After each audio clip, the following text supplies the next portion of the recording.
Hello, welcome to Living Arts. I'm your host, Jackie Suarez. I want to thank you for tuning in. Tonight we have two very special guests. We're going to be interviewing the ladies from Embark Peekskill. We have Katie Fetter and Sol Miranda. Ladies, thank you for coming tonight. Thank you, Jackie. I've been looking forward to this. We have so much to talk about. Embark has had a spectacular year. Yes, Embark has had an amazing 2016, and we are very grateful for that. I know, you have had programming and shows that have just knocked my socks off. I mean, where do we begin? Where do we begin? I think we should talk about some of the youth programs that you've had, because you recently had something with not open mic, but poetry and spoken word. Well, actually, it was an open mic, a youth community open mic in collaboration with the Youth Bureau, the Peekskill Youth Bureau. And Khalil Koromanti was the host, and also he was the mentor and teacher for 4 Fridays at the Youth Bureau, crafting stories with the participants from the Youth Bureau. However, we made this also open to the community for drop-ins to relate whatever kind of stories these preteens and teens wanted to share with the community. And it was really beautiful. And what was also wonderful, and I think inspired by the kids, was that a few of the adult audience members who are wonderful storytellers and writers also joined in and shared some stories as well. So it was a wonderful collaboration with the Youth Bureau. That's wonderful. Was it? I'm sure it was well attended, and some of the stories were just fantastic. Well, it could have been even much better attended, I have to say. But, it's the beginning. We have had collaborations with the Youth Bureau before in our early beginnings of Embark. Like we, in our Performing Arts Festival 2011, we brought a theater company from New York City, Teatro Sea, and they performed at the Youth Bureau Theater a bilingual musical version of La Cucarachita Martina, Martina the Little Cockroach, and it was packed, and that was at the Youth Bureau. And during our Performing Arts Festival 2012, it was, even though it was not at the Youth Bureau, but we definitely promoted there for another Teatro Sea bilingual Pinocchio bilingual puppet theater, and also the 1 Billion Rising events that we have done, the flash mob, for 3 years, 2013, 2014, and 2015. We have gone to the Youth Bureau, especially Katie, as a dancer, choreographer.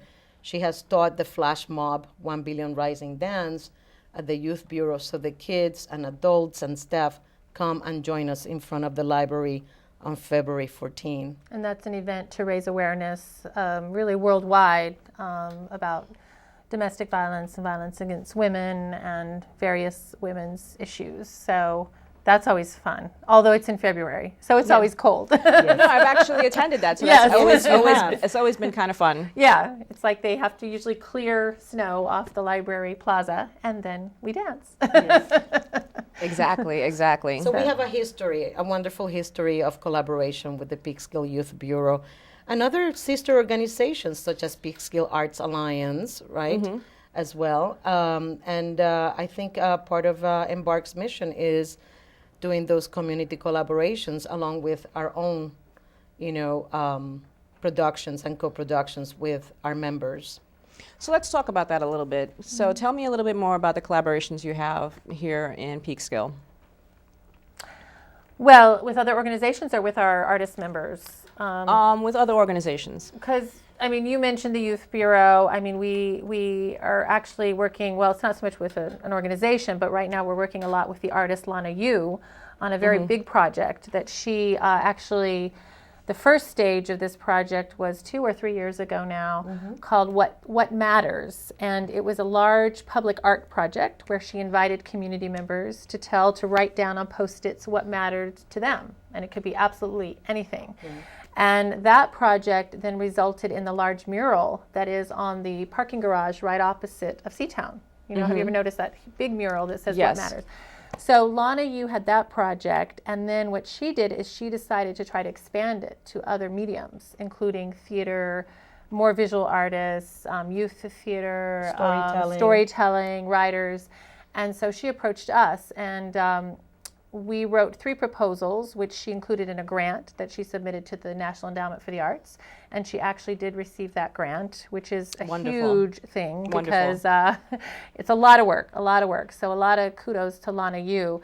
And so that collaboration is resulting in 3 different projects. One that is called, one of my projects, which is called Maiden Mother Matriarch, which is about women and what matters to them at different ages and stages of their life. So we have started that project. We had our first maiden session, which is just, we start with discussions, women coming together, talking, and then it's going to have a second phase where we start developing into a performance piece. And then that will actually result in a March performance during Women's History Month. And then another project that I've just begun working with, by the way, I should mention Maiden Mother Matriarch has 2 other artists who are helping to facilitate it.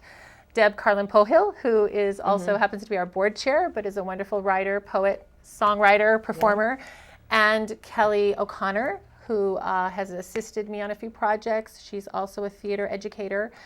Then a completely separate project talking about youth, and this one is called the Pen Pal Mail Art Project. And that is going to be for middle schoolers. I have 2 artists facilitating that. Marianne Macara, who is a poet and collage artist, and Adam Love, who is a musician and also a visual artist. And they're going to be working with middle schoolers who are going to write letters, but not just your average letter. They're going to write letters, they're going to doodle, they're going to create art, and they're going to mail it to somewhere else in the world, to another student, who will then write back to them. And this is no email, this is not electronic. They actually have to put pen to paper. And we, again, under the What Matters theme, they're going to write about what matters to them here where they live and ask this other teen somewhere in the world, you know, what matters to you in your world. And so we're hoping it will build, you know, just an interesting line of communication and awareness about other people in other parts of the world. And then Soul has a project, which I'll let her talk about, that's also part of this bigger project. Yeah, the 3rd project that we proposed was a bilingual intercultural stories. And so basically I will start a series of interviews with not only Spanish speakers in the area, but also with non-Spanish speakers, and see, you know, not only their stories in the area of immigrants, for example, and how they contribute to the community, their journeys of entry, but also how they communicate, how they relate within the community. Because as we know, sometimes there are agreements, but sometimes, unfortunately, but in order to learn, there may be disagreements within the community between these populations, Spanish speakers and non-Spanish speakers. So beginning January, I will start that process, and the hope is that by May 2017, I will present what they wrote, what they created, whether these are scenes or single stories, and also not only they will be able to tell their stories, but they can also find an actor to tell their stories in case they want to protect their own privacy.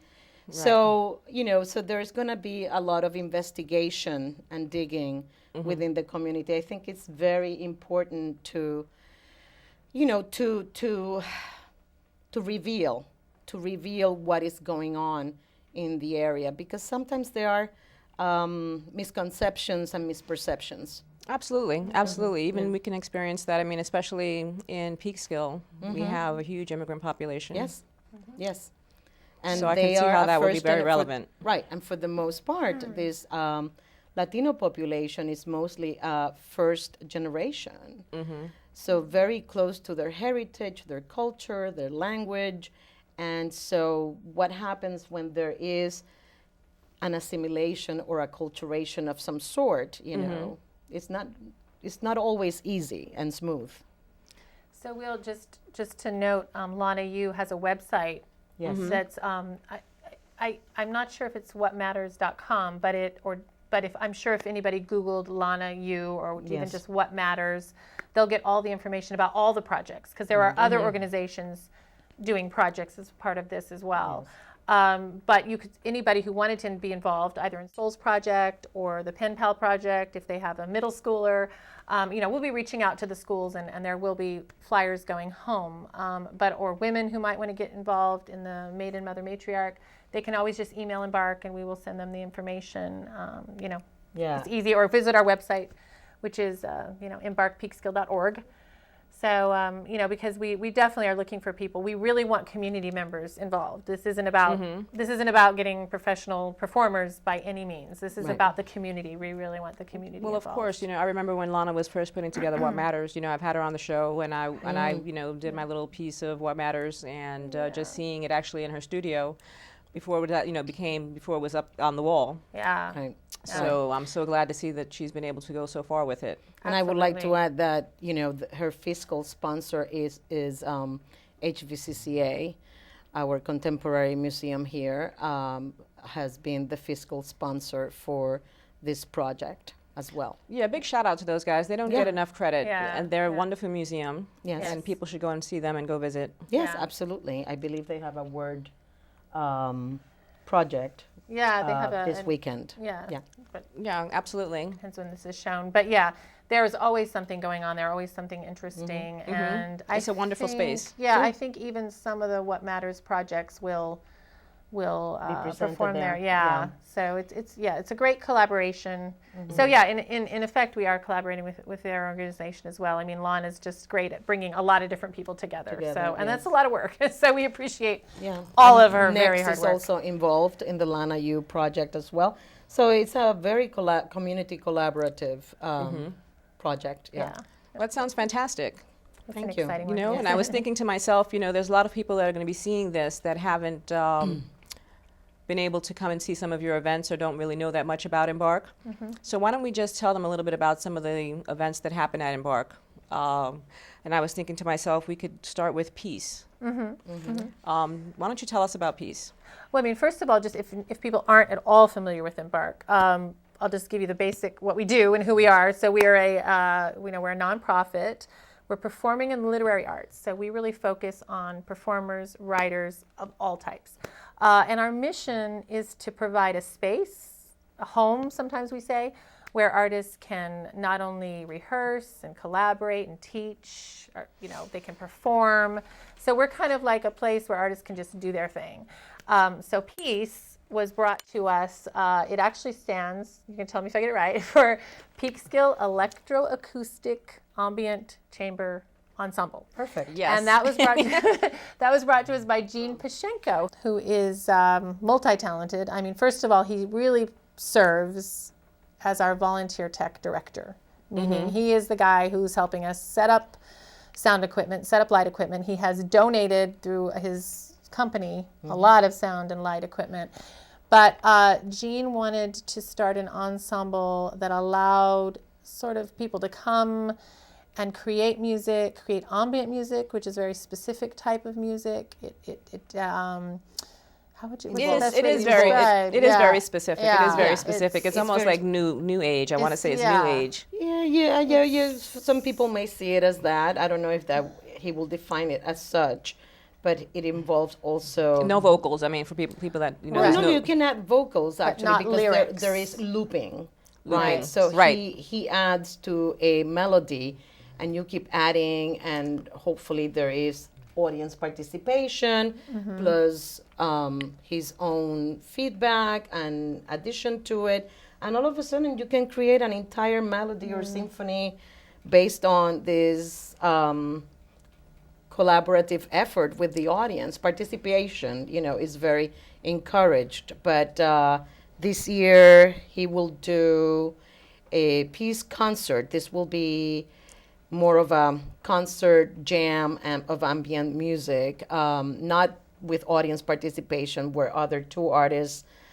Kevin Michael Winterfield and Adam Love, who I mentioned before, will be a Adam. part, of it, I've actually had a chance to see one of his sessions where he's teaching people in the audience how to do looping Right. and kind of going through all of the steps and stuff. And it's so informative, and it's such a great workshop. Yes, Yeah. yes, very informative. Right, and Sharing it's them. amazing, all the equipment he lays out. Yeah. I mean, it's like like the mad scientist. I mean, he's got He's got skills. these looping pedals, which they enable you to record a sound and then send it looping, and then you add another sound and a layer, and then on top of that, he usually sets up like a computer with sound effects, so you can. When he was letting the audience participate, like one time I was just sitting there, like, doing different sounds on the computer, and sometimes he even adds in, because he's also a lighting and projection artist. Right. Okay, so he will also sometimes add lighting, and one time there was on the ceiling, like the constellations, and so it can be an amazing experience. But you definitely need to be prepared. It's not like a traditional. It's not like any other kind of music. It's not like anything else I've seen. So it's Right. it's been one of, I think some really special programming that you have at Embark. Yes, and that's on December 17 at 7. And I think it's going to be, and it's called Concert for Peace. And I think it's going to be a very beautiful evening and very different from the other offerings that are happening in town, mostly holiday themed. This is going to be very different. Yeah, and it actually is a peaceful experience. Yes, it when is. you sit in the room, even if you don't participate, you could just close your eyes, because it is the ambient music. I wouldn't say it's the same music people use for meditation, but you certainly could. I mean, it takes you on a journey. You just kind of close your eyes and you feel like you're floating somewhere. So it could be very peaceful. We all might need that kind of decompression on December 17th. Absolutely. Absolutely. Yes. I'm looking forward to it. I'm actually, Right. I'm looking forward to it. Yes. I want to talk about another part of your programming that's been actually something that I've very much enjoyed. It's called the Sweet Music Series. Yeah, that was Soul's idea, really. So that was your idea. You can tell how Well, that kind of came to be. Embark has existed since 2010, and we were this year. Our space was at the Flats building on Main Street. Before that, we were on South Street at the Energy Movement Center space for 3 years. But so the Flats building was it's a landmark historic building, and it was beautifully restored by its owner, Monica Flaherty, and her husband, Eric Concius, is the space manager, landlord. And so we had a third floor space, which actually served as our rehearsal and class studio for our teaching artist members. And all of a sudden I was like, well, this is like a beautiful suite, and there's that music suite, SUITE term as well. So let's create something very chamber, and I don't mean in the classical term necessarily, but Right. inspired by the classical term, intimate concert where it is really all about the music. And that's how it was born, the Sweet Music Series. And we had Christina Kohler, who is a beautiful emerging jazz vocalist, and we had Joe Adami, acoustic presentation, and Mario Giacalone. I hope I'm saying his name correctly. We also had Black Marble, which is Baroque violin. and so classical violin completely duo different. with Karen Marmer and Jorg Schwartz. who are residents here in Peekskill, and they also have a company called Rebel Baroque, and they were also a part of it. Also, we had another classical music offering, Vent Nouveau.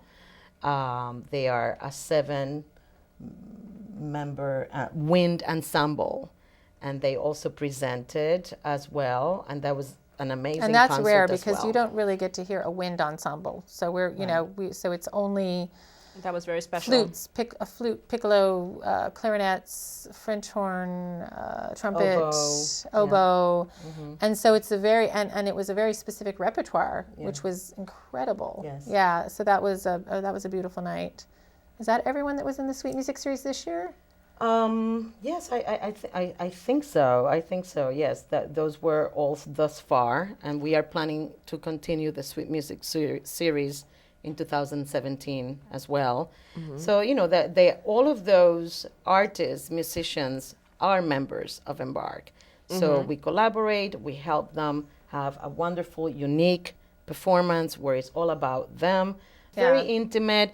And the third floor that we have been able to occupy, for the past year is a beautiful, lovely space. A lot of people say it's like being in a Soho apartment, or it's cozy, the exposed brick. It's been a really lovely space, and the artists have said what they like is they get to sort of curate an evening. Yes. They get to really kind of shape an evening. Like Christina Kohler, she decided, it was Women's History Month, so she decided to salute 3 great women of jazz.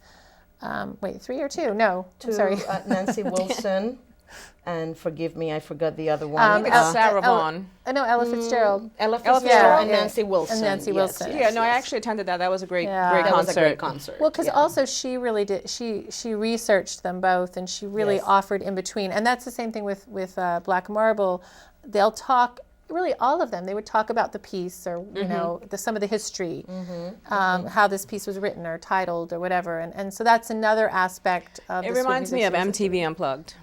Yes, definitely. did. That's something on the back of my head, where you want some input and shared experience with the artist, between the audience and the artist. Absolutely. That's a good point. Yeah. Yeah. Yeah, and so you know what I saw recently that really was a great performance you put on La Gringa. Yes. And I know that you plan on maybe doing something with that further, or there's some possibility of it. So tell our audience about that. Well, La Gringa, I was very honored to executive produce, direct, and act in it. Yeah, wearing 3 hats was a lot, but I don't regret it. I may not do it again. I will wear 2 hats, not 3. But this is a play, a Latino play written by an American who is of Latino heritage, Carmen Rivera. She's a New Yorican. And actually, she wrote this play 20 years ago, and is the longest Spanish running play in United States. It still runs at Repertorio Español in Gramercy Park neighborhood. And but she actually wrote it first in English. And I definitely wanted to bring it in English because I wanted for all of the different populations in Peekskill and in the area to benefit from being together as an audience, as one, and also to enjoy this gem of a play. This play is not only about the Puerto Rican American experience, no. I think anybody who identifies still as a hyphened, Mexican American, Russian American, Irish American, French American, those people that I know who spoke with me afterwards said, oh my gosh, I had this experience as a kid when I went to France to visit my relatives, or when I went to Ireland, and they told me I was a gringo, I was an American, not an Irish, not Jewish enough, or not Irish enough, or not French enough. So I think it's a very American experience, is that immigrant experience. So this play was phenomenal for all of the people who came, and they were all laughing, and at the end, God. you saw it, crying, crying. It's like an emotional roller coaster. It was an emotional roller coaster. And yes, I would like to keep touring La Gringa, and it is my hope that I can take it to various schools, high schools, and maybe even middle schools in the area.